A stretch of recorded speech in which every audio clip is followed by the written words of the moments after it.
আসসালামু আলাইকুম ভাইয়াপুরা, কেমন আছো সবাই? আমি মোহাম্মদ শাফকাত সাদিক, বর্তমানে পড়ছি এজুকেট সেফিলে। আজকে আমরা অষ্টম শ্রেণী গণিতের দ্বিতীয় অধ্যায়ের দ্বিতীয় পর্ব, অর্থাৎ প্রথম পার্টে আমরা পড়েছিলাম সরল মুনাফা। আজকে আমরা পড়ব চক্রবৃদ্ধি মুনাফা সম্পর্কে। এটি আমাদের অষ্টম শ্রেণী গণিত সিরিজের দ্বিতীয় ক্লাস। প্রথমে আমরা দেখি চক্রবৃদ্ধি মুনাফা জিনিসটা কি। চক্রবৃদ্ধি মুনাফার ক্ষেত্রে প্রত্যেক বছর শেষে মুনাফা মূলধনের সাথে যোগ হয়ে নতুন মূলধন তৈরি করে। জিনিসটা কি বুঝলাম না, একটু বাংলায় বলেন। আচ্ছা, আমি বাংলায় বলতেছি। ধরো তোমার বছর শুরুতে প্রিন্সিপাল হিসেবে পি ছিল, তোমার মনে আছে পি মানে হলো আসল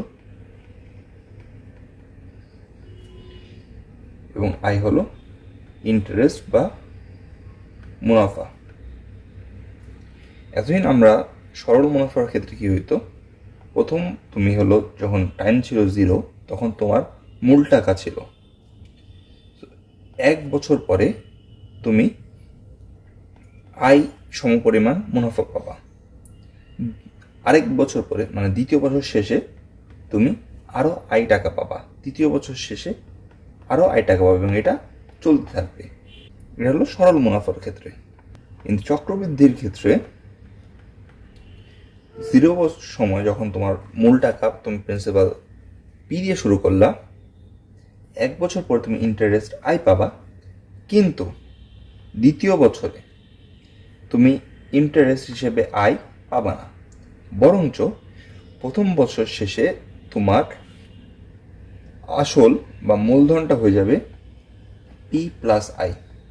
এখানে I1 দিই, ফার্স্ট বছর শেষে I1, এবং তুমি যে নতুন মুনাফাটা পাবা সেটা হলো এই মুনাফার উপরে, এই আসলের উপরে তোমার ইন্টারেস্ট এবং এক বছর সময়ে আসলে আসবে, যেটা হলো বললাম I2 এর সমপরিমাণ। তো তৃতীয় বছর শেষে তোমার ইন্টারেস্টটা হবে দ্বিতীয় বছর শেষে যে ইন্টারেস্টটা পাইলাম তাইটার সাথে যোগ হয়ে তোমার আসল তৈরি হবে P plus I1 plus I2, এবং এই পুরোটার উপরে তুমি তৃতীয় বছর শেষে ইন্টারেস্ট পাবা I3। এটা হলো সরল মুনাফা ও চক্রবৃদ্ধি মুনাফার মূল পার্থক্য। সরল মুনাফায় তোমার মূলধনটা নির্দিষ্ট এবং তার ওই ফিক্স মূলধনের উপরেই ওই ফিক্স ইন্টারেস্টে প্রতি বছর পেতে থাকো। কিন্তু চক্রবৃদ্ধি মুনাফার ক্ষেত্রে প্রতি বছর শেষে যে ইন্টারেস্টটা পাও ওটা মূলধনের সাথে যোগ হয়ে তোমার মূলধনটা বেড়ে যায় এবং এটার উপর তুমি নেক্সট বছর ইন্টারেস্ট পাও। তো এটা যদি আমরা একটু কাজে লাগাই তাহলে এখান থেকে আমরা সূত্র বের করতে পারি চক্রবৃদ্ধি মুনাফার ক্ষেত্রে। প্রথম বছর শেষে, একেবারে প্রথম বছরান্তে মানে প্রথম বছরের শেষে চক্রবৃদ্ধি মূলধন সমান আসল প্লাস মুনাফা। আসল প্লাস মুনাফা, আসল আমরা জানি প্রিন্সিপাল পি এবং মুনাফা পাবো আসল এবং মুনাফার হার গুণ করলে যা আসে তা। এখান থেকে আমি যদি পি কমন নিই, এখানে আসে 1 প্লাস আর। দ্বিতীয় বছরান্তে মানে দ্বিতীয় বছর শেষে চক্রবৃদ্ধি মূলধন সমান প্রথম বছরান্তে মূলধন প্লাস মুনাফা। এনে কি করলাম, এই যে আমি মূলধনটা পেলাম সেটাই পরবর্তী বছরে আসল হিসেবে কাজ যে লাগবে ওটাই আমি লিখছি। প্রথম বছরান্তে আমি মূলধন কত পেয়েছিলাম, পি ইন্টু 1 প্লাস আর, প্লাস মুনাফা কত হবে আসল পি ইন্টু 1 প্লাস আর ইন্টু আর। এটা কি করলাম, যেহেতু এটাই আসল পি মানে পি প্রাইম বলতে পারো, নতুন পি, এই জন্য ওটাকে আমি আবার লিখেছি। তো এবার যদি আমি পি ইন্টু 1 প্লাস আর কমন নিই তাহলে এখান থেকে 1 প্লাস আর কমন আসে, মানে এটা হয়ে যায় P into 1 plus R whole square.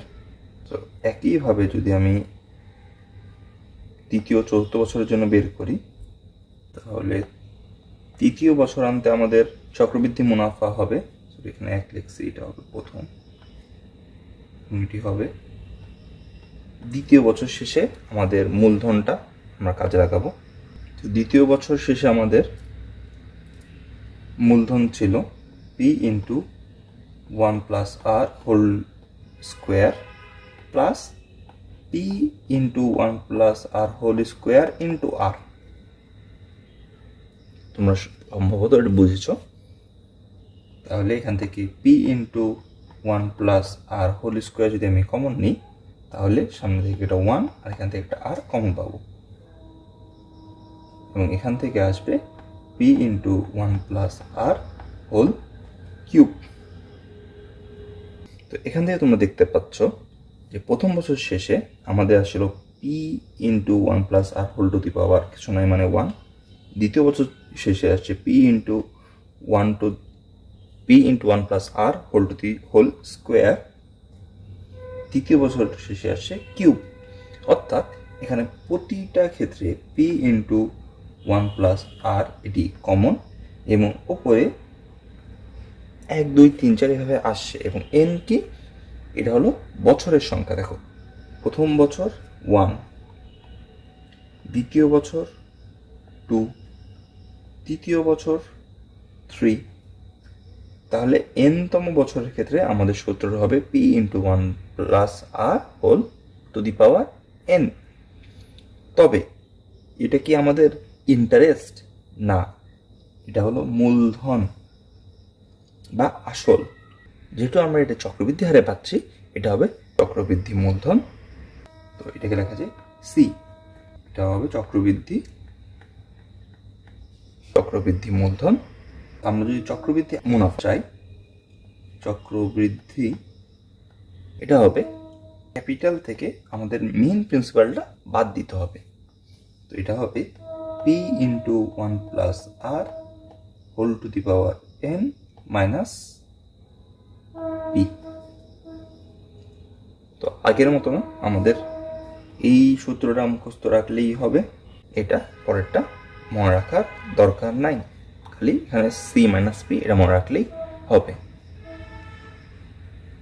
তো আমরা একটা ম্যাথ করি, তাহলে আমাদের সব ডাউট ক্লিয়ার হবে।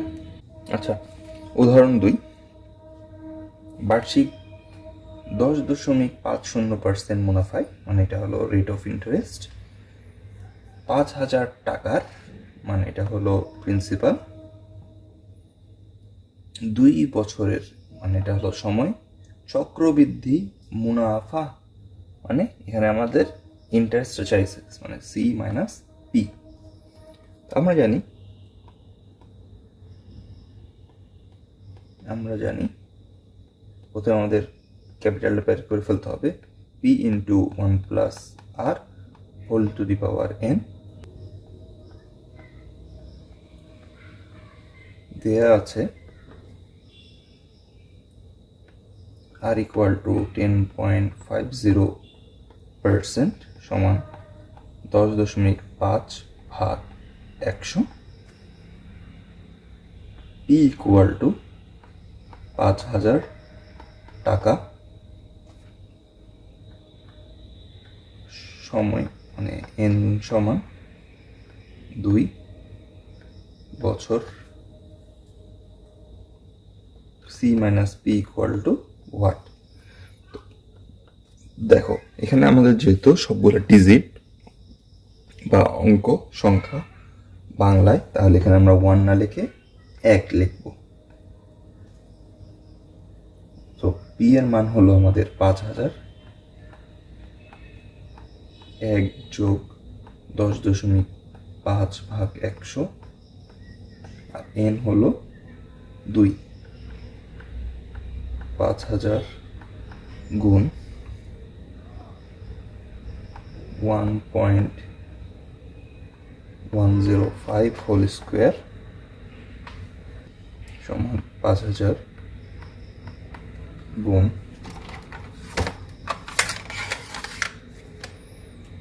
1.105 হোল স্কোয়ার 1.2210 আসছে, মানে 1.221, 3টে ডিজিট নিচ্ছে,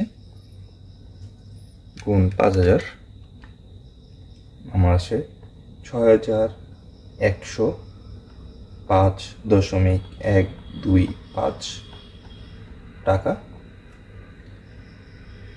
কিন্তু দেখো, আমরা সাধারণত টাকার ক্ষেত্রে দশমিক পরে 2 ঘর লিখি, তাহলে এটাকে আমাদেরকে 2 ঘরে কনভার্ট করতে হবে। যেহেতু 5 আছে, আমি এটাকে 3 লিখে ফেলছি।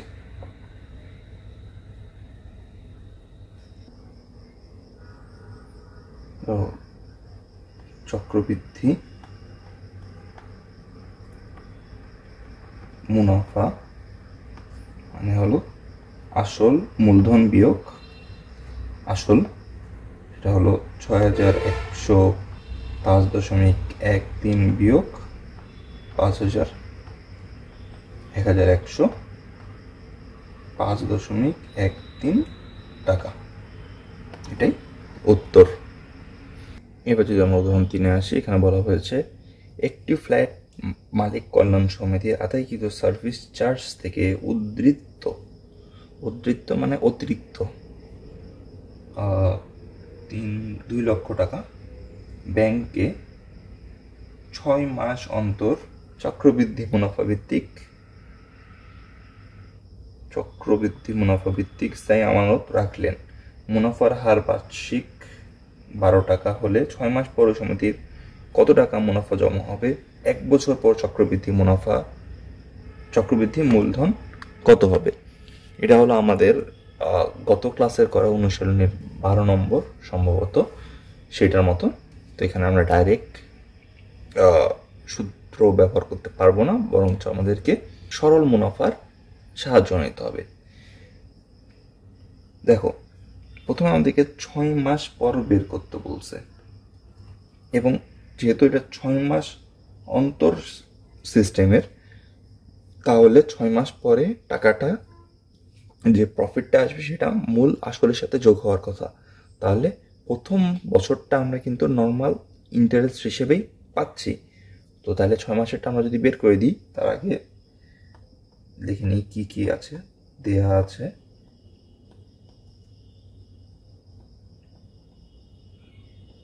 মূলধন পি সমান, আচ্ছা আরেকটা জিনিস তোমাদেরকে কত ক্লাস সম্ভবত বলতে ভুলে গেছিলাম, যদি তোমার টাইম থাকে, ম্যাক্সিমাম ক্ষেত্রে থাকবে, সেক্ষেত্রে পি কি আর কি এন কি এগুলা লিখে ফেলবা। আর যদি না থাকে তাহলে পি ইকুয়াল টু লিখলেও সমস্যা নাই। এটা আমাদের হলো 2 লক্ষ টাকা।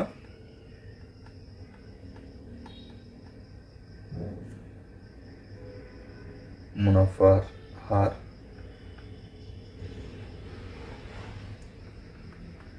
আর সমান 12%, 12/100। সময় N1 ইকুয়াল টু 6 মাস।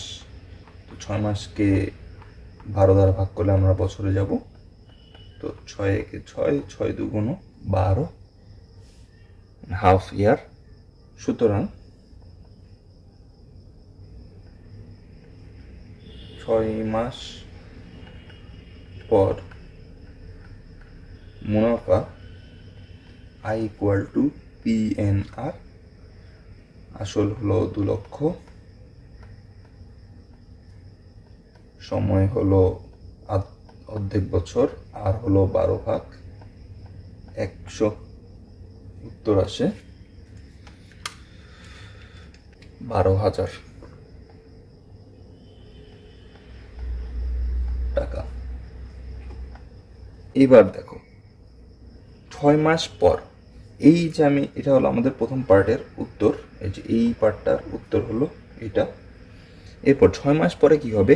এই যে আমি ইন্টারেস্টটা পেলাম, এটা আমার মূলধনের সাথে যুক্ত হয়ে চক্রবৃদ্ধি নতুন চক্রবৃদ্ধি মূলধনে রূপান্তর হবে। তো আমাদের এখানে লিখতে হবে 6 মাস পর চক্রবৃদ্ধি মূলধন হবে সমান 2 লক্ষ যোগ 12,000 টাকা অর্থাৎ 2,12,000 টাকা। এবং পরবর্তী আমি যদি 1 বছরের জন্য যাই, এইবার কিন্তু এটার চক্রবৃদ্ধি হারে পাবো আমি। সুতরাং 1 বছর পর চক্রবৃদ্ধি মূলধন সমান, মূলধন মানে কি, মুনাফা আসল। 1 বছর পর চক্রবৃদ্ধি মানে পরবর্তী 6 মাসের জন্য আমাদের হবে, যেহেতু আমরা এখানে মূলধন বের করছি, মুনাফা আসল, তাহলে আমাদেরকে পি ইন্টু 1 প্লাস NR এই সূত্রটি ইউজ করতে হবে। পি হলো 2,12,000 টাকা ইন্টু 1 প্লাস N হলো হাফ ইয়ার, আর হলো 12/100। তো এটা আমরা এই ক্যালকুলেটরে দিলে আসবে 2,24,720 টাকা। এটা হলো আরেকটি উত্তর। এখন আমরা উদাহরণ 5-এ আসি। এটা একটা সৃজনশীল প্রশ্ন, তো সৃজনশীল এটা সলভ করার মধ্যে আমাদের সৃজনশীল সলভ করা হয়ে যাবে। তো দেখি কি বলা হয়েছে। এখানে বলা হয়েছে মনোয়ারা বেগম তার পারিবারিক প্রয়োজনে 6% হারে X টাকা এবং 4% হারে Y টাকা ঋণ নিল। সে মোট 56,000 টাকা ঋণ নিল এবং বছর শেষে 2,840 টাকা মুনাফা শোধ করল। যেহেতু ঋণ নিয়েছিল সে তাই শোধ করতে হয়েছে। সম্পূর্ণ ঋণের উপর 5% মুনাফা প্রযোজ্য হলে বার্ষিক মুনাফা কত?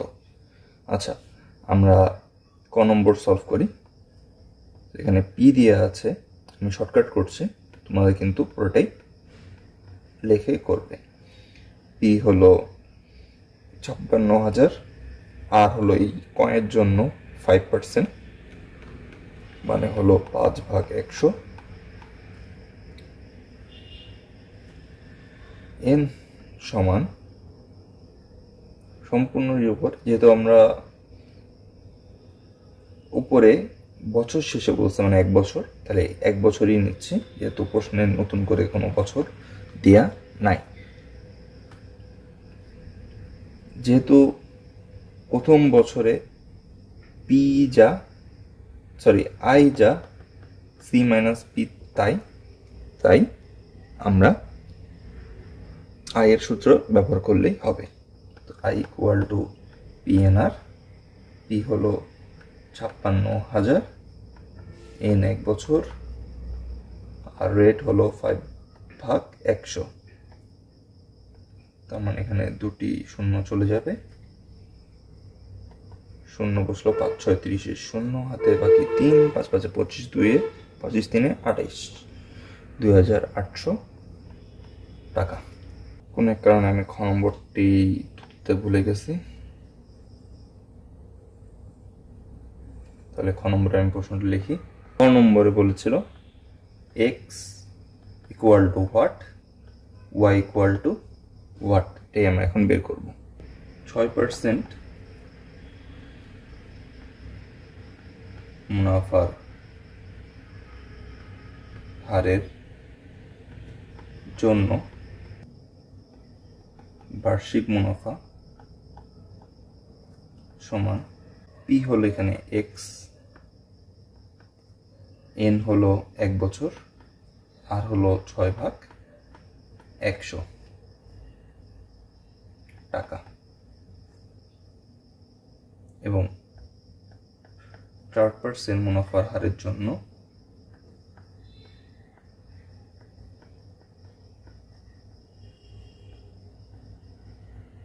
বার্ষিক মুনাফা সমান y ইন্টু 1 বছর ইন্টু 4/100 টাকা।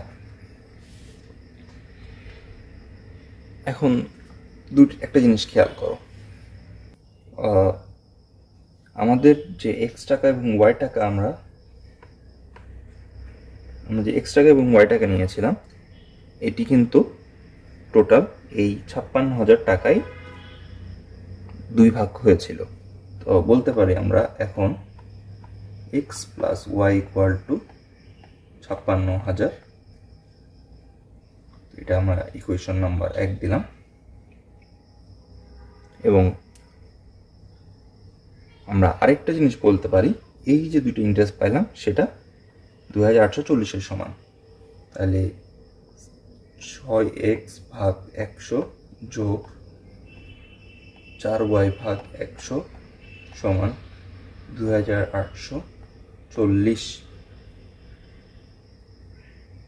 তো উভয় পক্ষকে যদি আমরা এখন 100 দ্বারা গুণ করি তাহলে আসে, বা 6x plus 4y equal to 2840 হওয়ার কথা। 100 জন্য আরো দুইটা শূন্য, তো উভয় পক্ষকে 2 দ্বারা ভাগ করা যায়, তাহলে হবে 3x প্লাস 2y সমান 142000। এটা আমাদের 2 নম্বর সমীকরণ। যেহেতু আমাদের আননোন দুইটা x এবং y এবং আমরা দুইটা ইকুয়েশন পেয়ে গিয়েছি, তাহলে এটা থেকে আমাদের এখন আমরা ইজিলি উত্তর বের করতে পারবো। এখন আমরা যদি 2 বিয়োগ 3 গুণ 1 করি, তোমরা পুরো কথা লিখবা, আবার যারা বুঝো তারা এটা লিখলেও চলবে। আমরা কি করছি, 2 থেকে 3 গুণ 1 বিয়োগ করছি। তো 2 এ ছিল 3x, এখন 3 গুণ করলে এটা 3x হয়ে যাবে এবং 3y হয়ে যাবে। তো এখান থেকে বিয়োগ করলে আসবে মাইনাস y ইকুয়াল টু 1 4 2 1 2 3টা শূন্য বিয়োগ 56,000 ইন্টু 3 মাইনাস 26,000। সুতরাং y সমান 26,000 টাকা। এরপর তুমি যদি চাও একইভাবে যোগ করে আরেকটা বাই করতে পারো, কিন্তু সহজ জিনিস হলো 1 থেকে y এর মান বসাই আমরা পেতে পারি x সমান 30,000 টাকা। এই হয়ে গেল দুটি উত্তর। গ নম্বরে বলা হয়েছে, সম্পূর্ণ ঋণের উপর 5% চক্রবৃদ্ধি মুনাফা প্রযোজ্য হলে 2 বছর পর মনোয়ারা বেগমকে কত টাকা মুনাফা পরিশোধ করতে হবে। একদম বেসিক একটা জিনিস। তো আমরা দেখি আগে কি দেয়া আছে। দেয়া আছে 5% চক্রবৃদ্ধি হার, মানে r ইকুয়াল টু 5%, 5 ভাগ 100, 2 বছর পর n ইকুয়াল টু 2 বছর, সম্পূর্ণ ঋণ মানে হলো 56,000 টাকাটা, p ইকুয়াল টু 56,000 টাকা। মুনাফা পরিশোধ করতে হবে, তার মানে আমাদের c minus p equal to what বের করতে হবে। তো আমরা জানি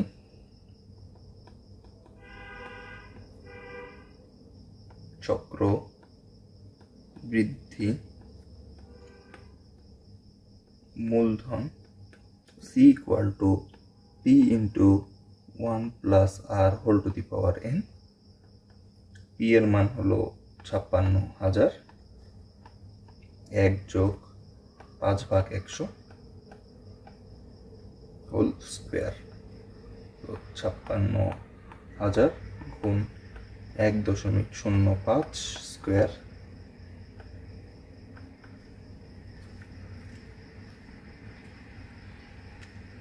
তার উত্তর আছে 56,000 ইন্টু 1.05 হোল স্কোয়ার, 61,740 টাকা।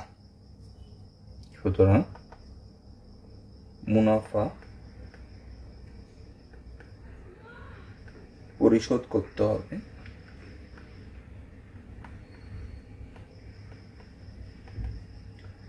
61,740 বিয়োগ 56,000 সমান 5,740 টাকা। এটাই উত্তর। তো এরপরে আমরা করব অনুশীলনীর থেকে আরেকটা সৃজনশীল 13 নম্বর। এটা আমার কাছে অনেক ভালো লাগছে, ওই জন্য এটা আমরা করব। কারণ এখানে একটা বেসিক ম্যাথ দিয়েছে, এই টাইপের ম্যাথ বোর্ডে আসতে পারে।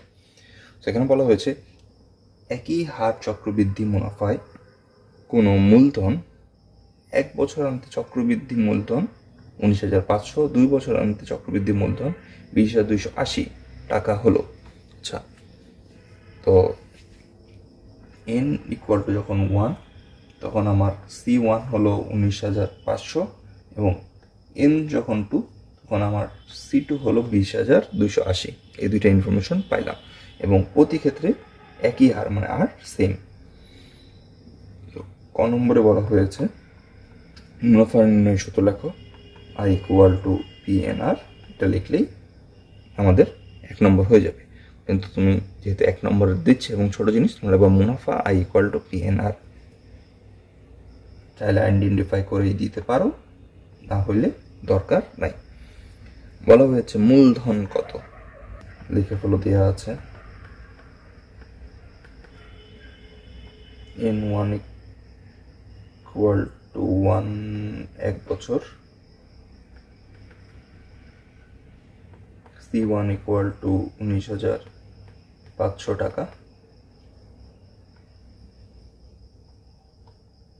এখন C1 equal to P into 1 plus R whole to the power 1।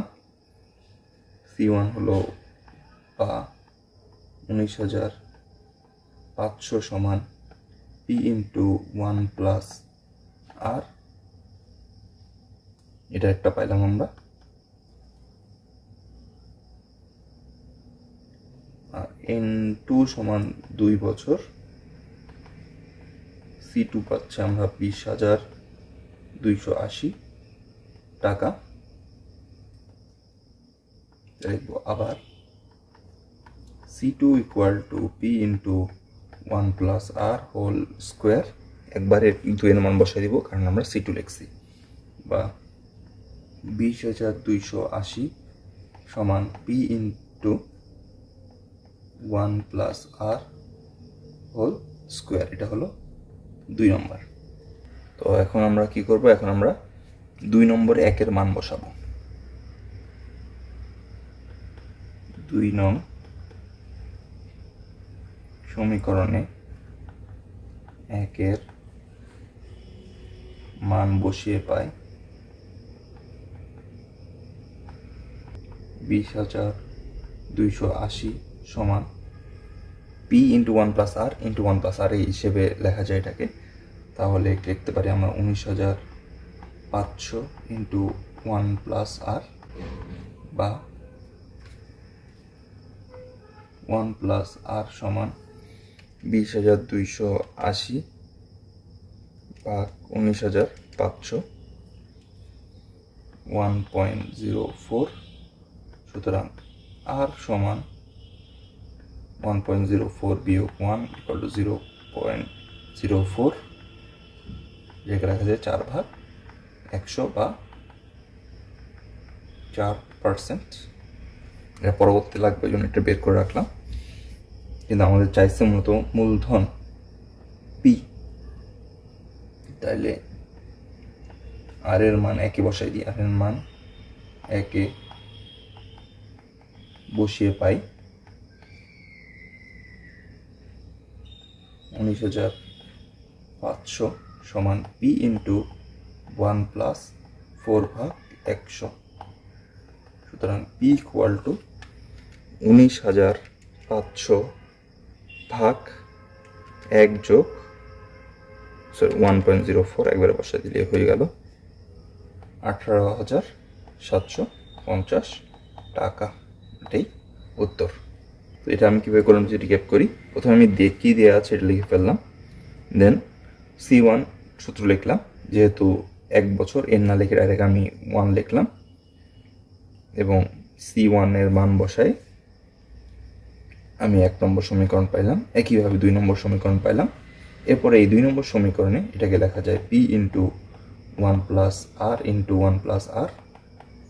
এই P ইন্টু 1 প্লাস R এ এই মানটা বসাইলাম, এখানে আসে এবং ওখান থেকে আমি R এর মান পেলাম। এবং আর এর মানটা আমি একে বসায় আমি পি এর মান পেয়ে গেলাম। গ নম্বরটি দেখি, এখানে হচ্ছে একই হারে উক্ত মূলধনের 3 বছর পর সরল মুনাফা চক্রবৃদ্ধি মুনাফা পার্থক্য কত। যেহেতু হারটা আমাদের বল নাই, তাহলে আমরা উপরের যেটা খ নম্বর বের করেছি সেটার সাহায্য নিতে পারবো। তো আমরা লিখব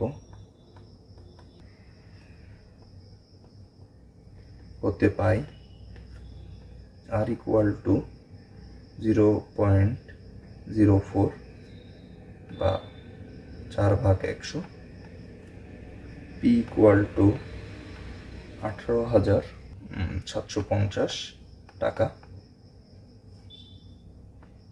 এখন I equal to P N R সমান পি হলো 18,750, ও দেয়া আছে, লিখে ফেলি, দেয়া আছে এন ইকুয়াল টু 3 বছর, 3 ইন্টু 4/100। এখান থেকে আমি মুনাফা পাবো 18,750 গুণ 3 গুণ 4/100, 2,250 টাকা। আবার সি মাইনাস পি সমান, সি হলো P into 1 plus R whole to the power N minus P, একবারে লিখলাম। তো পি এর মান হলো 18,750, 1 প্লাস 4/100 পাওয়ার 3 মাইনাস 18,750। তো এটা 18,750 গুণ 1.04 কিউব, এটি আসে 21,091.2। 18,750 বিয়োগ 18,750, তাহলে আসে আমাদের 2,341.2 টাকা। তো এখন আমাদের পার্থক্য বের করতে হবে। সুতরাং পার্থক্য সমান 2,341.2 বিয়োগ 22,050, 91.2 টাকা। এটাই উত্তর। এবং এটি হলো 2.2 এর সকল সূত্র, মানে দুইটা সূত্রই আছে, একটা সূত্র মনে রাখলেই যথেষ্ট, বাকিটা তোমরা নিজেরাই বের করতে পারবে। সো আজকে এতটুকুই। এই অধ্যায় থেকে অনুসরণীয় প্রশ্নগুলো তোমরা চেষ্টা করিও। কোনো প্রশ্ন না পারলে আমাদের গ্রুপে যে কোনো সময় নক করতে পারো তোমরা। আজকে এই পর্যন্তই। আশা করি তোমরা এই অধ্যায়ের দুইটাই, 2.1 2.2 দুইটারই অনুসরণে ভালো করে প্র্যাকটিস করবে, এবং কোথাও কোনো সমস্যা থাকলে এই ভিডিওর কমেন্টে বা আমাদের পেজে যে কোনো সময় মেসেজ করতে পারো। আমরা যতদূর সম্ভব এটার উত্তর দেওয়ার চেষ্টা করব। পরবর্তী ক্লাসে তোমার সাথে আবার দেখা হবে। ততদিন পর্যন্ত ভালো থেকো, সুস্থ থেকো, নিরাপদে থেকো। আসসালামু আলাইকুম।